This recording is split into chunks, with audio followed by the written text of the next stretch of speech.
Japan is an island country in Far East Asia, known for its highly technological advances and strong economy. Japan has a real GDP of 4.9 trillion US dollars, making it the third largest economy in the world. Since its population is just over 127 million, we should also take a look at the GDP per capita, which is about 38,000 US dollars, putting it in the 41st position worldwide. Japan is also the third largest automobile manufacturing country, and it has the largest electronic goods industry. The country's main competitors in the field are its neighboring countries, China and South Korea. In comparison to its competitors, Japan is better off with an unemployment rate of 2.8% and an inflation rate of 0.7%. On the other hand, Japan has the highest ratio of public debt to GDP of any developed country.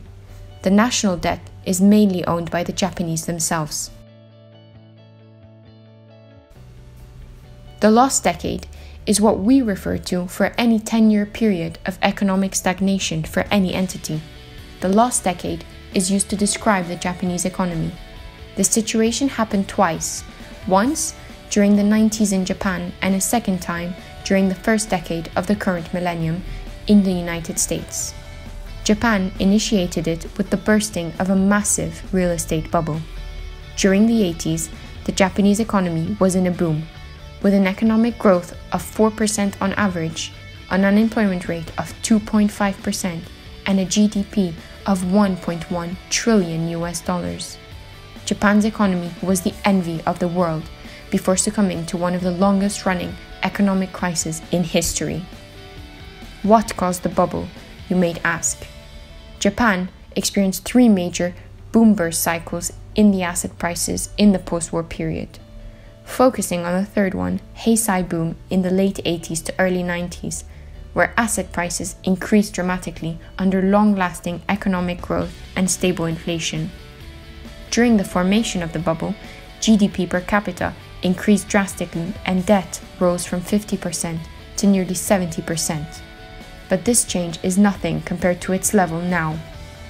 The particularities of this period were stable CPI inflation, the expansion of asset prices, and the long adjustment period after this. The consequences. The bubble burst had many impacts on Japan's economy. To begin with, deflation. Deflation is a situation where a country experiences a decrease of prices. In the long term, it has many consequences. Companies' profits begin to decline, unemployment increases, the economy isn't able to expand, and people don't spend their money because their economic future seems unstable. Japan's situation is the biggest case of deflation in the post-war era. From 1991 through 2001, the country experienced a period of economic stagnation and price deflation. A big drop in share and land prices started in the 90s after a strong boom in asset prices. This drop led to a non-existent growth between the 90s and the 2000s. Japan's banking crisis is basically a 20-year stagnation. That is a growing deflation, meaning that Japan experienced a cumulative fall in consumer prices of 4% between 1998 and 2012. Many Japanese citizens responded to it by saving more and spending less, which had a negative impact on aggregate demand and contributed to deflationary pressures that encouraged consumers to save more money. As for the impact on GDP, data has shown a drop in GDP growth rates right after the beginning of the lost decades.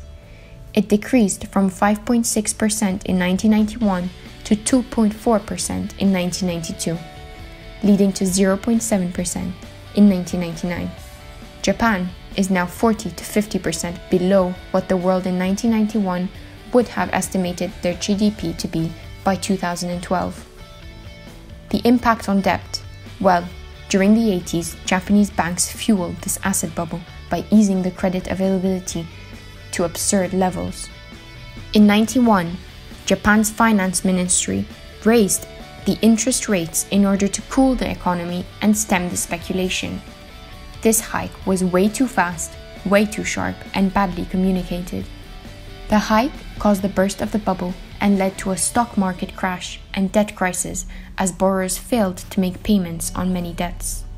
At this point, the government decided to intervene and save the financial institutions, which kept on providing easy credit to private firms as the system felt that some private companies were too big to fail. This is where a vicious circle was created.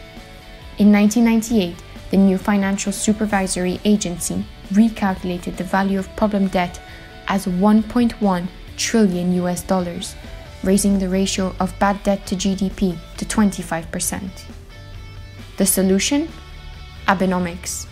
To fix Japan's situation, Shinzo Abe, current Prime Minister of Japan, launched an ambitious plan to boost the economy.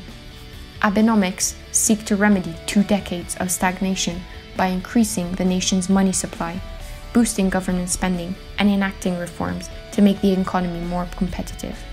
Abe's program started in 2013 and consists of 3 main arrows. First, of printing additional currency, as this affects the exchange rate and would make Japanese exports more attractive and generate modest inflation. Second, entail new government spending programs to stimulate demand. And thirdly, reforming various regulations to make Japanese industries more competitive. Changes have become apparent since Abenomics started. The unemployment rate has fallen from over 4% to under 3%. Data from 2012 and 2016 show that GDP per capita has increased from $37,000 to $41,000. However, Japan's national debt has surpassed 245% of its GDP, and the International Money Fund has warned that these levels of bad debt are unsustainable.